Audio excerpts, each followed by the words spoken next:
तुम्हारा जन्म से मैं थारी होली।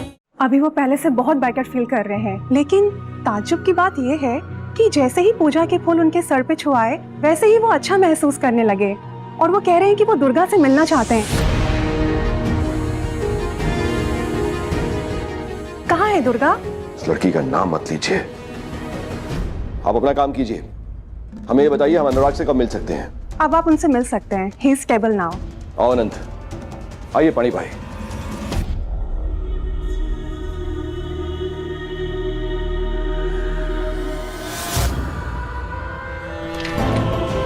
दुर्गा, दुर्गा, नर्स ने अभी अभी बताया भाई बेटर हो रहे हैं, वो अभी बेटर है।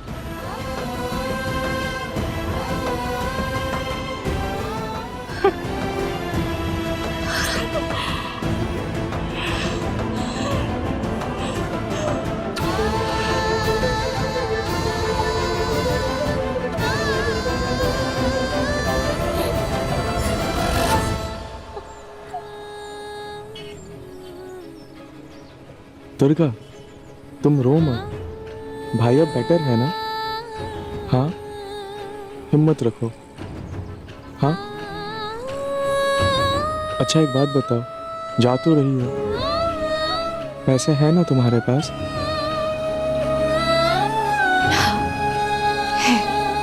है। मैं तुम्हें स्टेशन तक छोड़ के आता हूँ, चलो। नहीं नहीं नहीं अनुभव भाई साहब, वो आपके लिए दिक्कत हो जाएगी। मैं चली जाऊंगी, आप चिंता मत कीजिए, आप कुंवर के पास रहिए। अच्छा एक बात बताओ, एक पूरी रात तुमने घर के बाहर बिताई और अब रात से पहले कोई ट्रेन भी नहीं है और घर पहुंचते पहुंचते सुबह हो जाएगी, है ना? तो अगर राजेश अचानक से आ गया तो? राजेश डरा हुआ है, इसलिए घर नहीं आया है। बड़े पापा के बेटी को गोली लगी है, ये बात किसी भी कीमत पर नहीं भूलेंगे, ये बात उसे अच्छे से पता है, इसलिए बड़े पापा से डरा हुआ है। और अगर उसके बाद भी घर आ गया तो मैं मुकाबला करूंगी, मैं लड़ूंगी, और कोई ऑप्शन भी तो नहीं है ना मेरे पास। आप चिंता मत कीजिए, आप बस कोर्सा के बारे में सोचिए, उनसे कहिएगा कि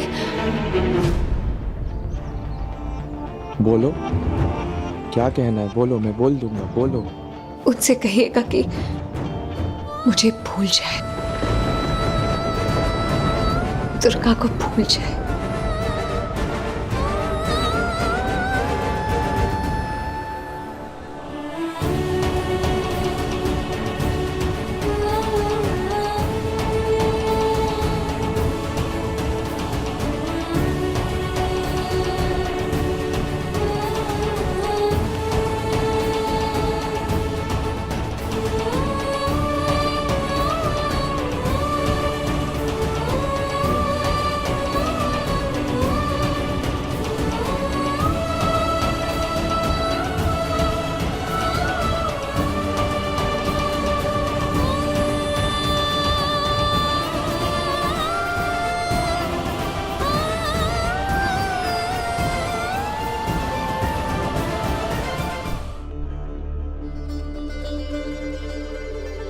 बड़े कुंवर साहब, एक मिनट, मारे लाडले की नजर उतार लो। हाँ हाँ, आप जरा वट्ठे देखिए ना, अट्ठे को नहीं देखा, नजर उतार रही हूँ।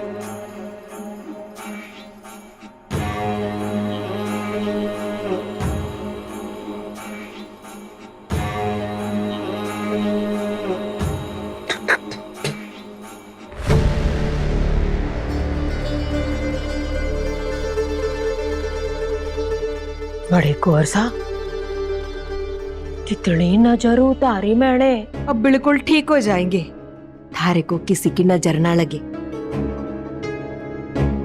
राग, कैसा महसूस कर रहे हो? अच्छा लग रहा है? जी।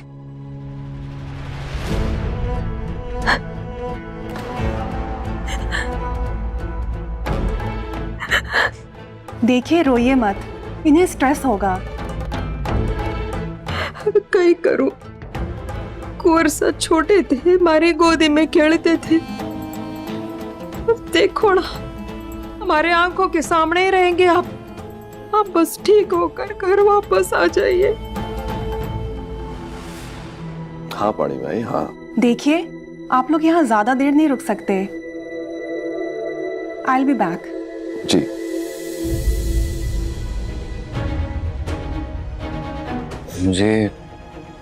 मुझे लगा दुर्गा आई थी यहाँ।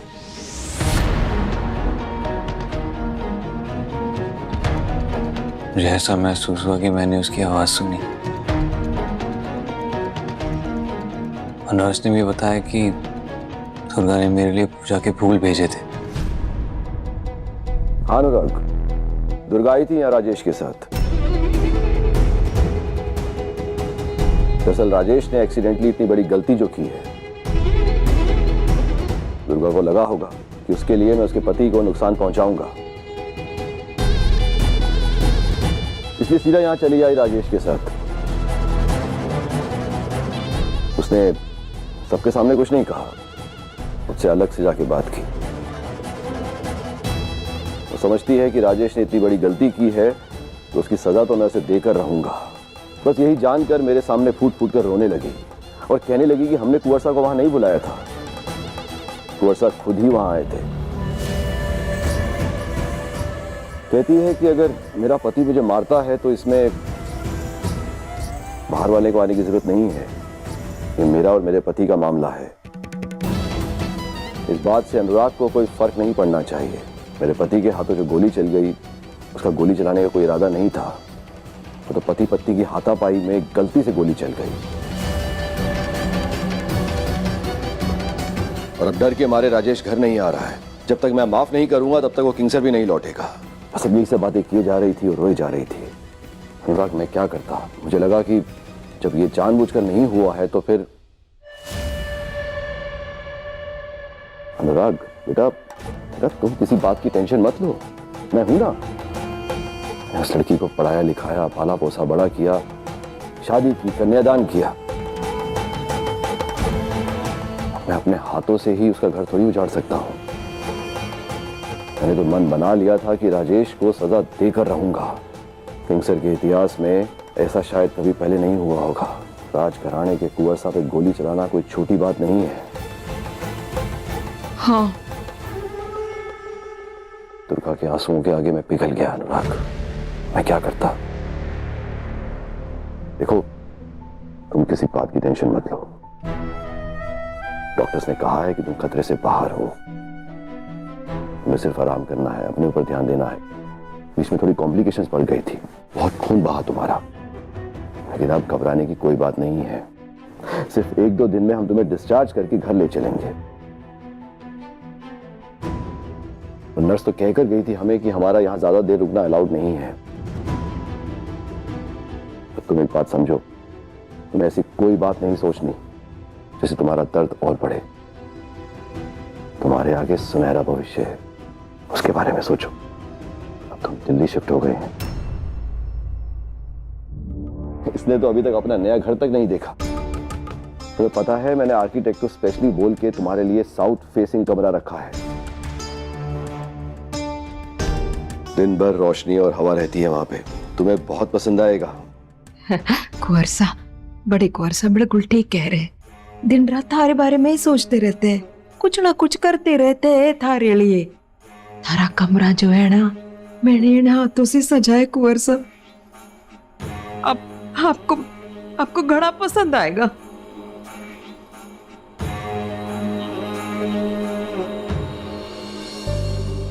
कैसा है हमारा चैंपियन? ठीक है?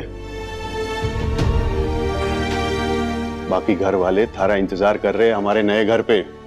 तो जल्दी से घर ठीक होके आ जा, तब तक हम पूजा को नहीं करेंगे। बस तो जल्दी से ठीक होके घर आ जा, उसके बाद सारे मिल के जश्न मनाएंगे, पार्टी शार्टी। तुम आराम करो। जैसे मैंने कहा, किसी बात की टेंशन मत लेना, हम हैं तुम्हारे साथ। हाँ हाँ चले बड़े कुंवर साहब, हम आते हैं, ध्यान रखना। हाँ?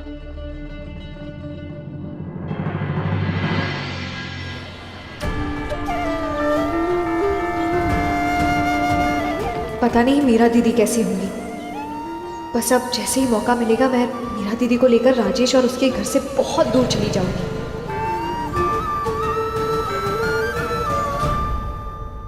अगर तुम लोग अपना नुकसान चाहते हो तो कोई बात कोनी, लेकिन अगर चाहते हो कि तुम्हारा काम राजघराने से चलता रहे तो ढूंढो उसे और बाहर निकालो। उसने मारे बेटे पर गोली चलाई है और ये कोई छोटी बात कोनी। उसे कहीं लगता है कि ऐसी हरकत के बाद मैं उसे बख्श दूंगा। जमीन खोदो, आसमान फाड़ो, कट्ठे से भी ढूंढ कर निकालो उसे, और एक बार मिल जावे तो बंद करके रखो उसे अपने अड्डे पे, जब तक मैं वटे कोनी पहुंच जाता। समझे? जी हुकुम। पर हमको सच में मालूम कौन राजेश कट्ठे भाग गया। ढूंढ के निकालो उसे। कई काम के लिए रखा है तुम सबको। जी हुकुम। हम अभी राजेश के घर जाते हैं और वट्ठे उसकी खबर लेते हैं। हम पर विश्वास रखिए हुकुम, आपने जैसा बताया हम वैसा ही करेंगे। आपके आने तक हम राजेश को अड्डे पर कैद करके रखेंगे। जैसे ही मिल जावे हमारे को खबर पहुंचाओ। जी जी हुकुम।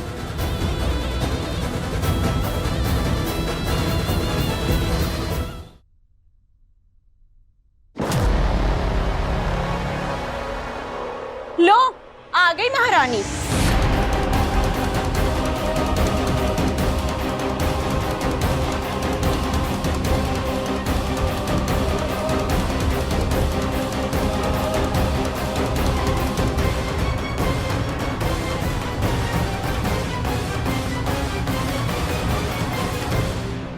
कहा था ना कि मनमानी कर रही है अपनी।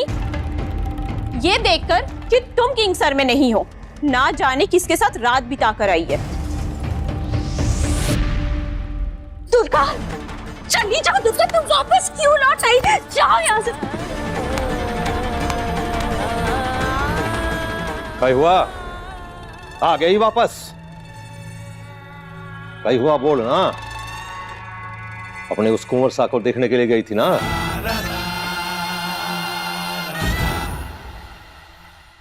कैसा है वो? जिंदा है ना? कहीं बोला उसने? अरे चुप क्यों है? बोल। कहीं बोला थारे से? अरे भूल क्यों जाती है? वो राज घराने का बेटा है, कुंवर सा है वो, और तू सिर्फ एक शरणार्थी है जो उनके घर में पली बड़ी है। फिर भी बेशरम की तरह भिखारी बनके पहुंच गई वठे। अरे थारी कोई इज्जत ना है उस घर में, और ना ही कभी थी।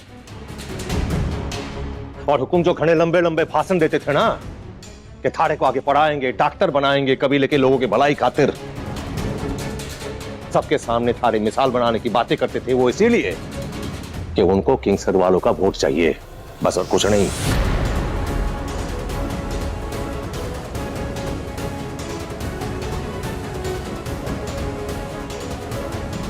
और अब देख कैसे थारे को दूध में से मक्खी की तरह निकाल के बाहर फेंक दिया, जैसे कोई आदमी चाय पीने के बाद मिट्टी का सरोखा फेंक देता है। अरे हुकुम ने थारे को हमारे हवाले कर दिया और कहा हुकुम ने कि मैं थारे साथ जैसा चाहूं सलूक कर सकता हूं।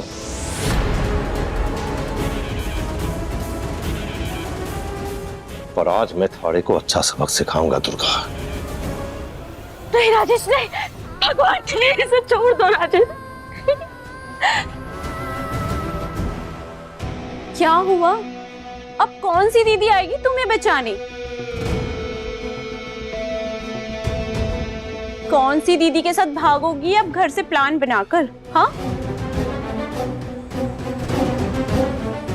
घर में सभी के लिए एक जैसे नियम कायदे हैं और वो तुम्हें भी मानने पड़ेंगे, समझी?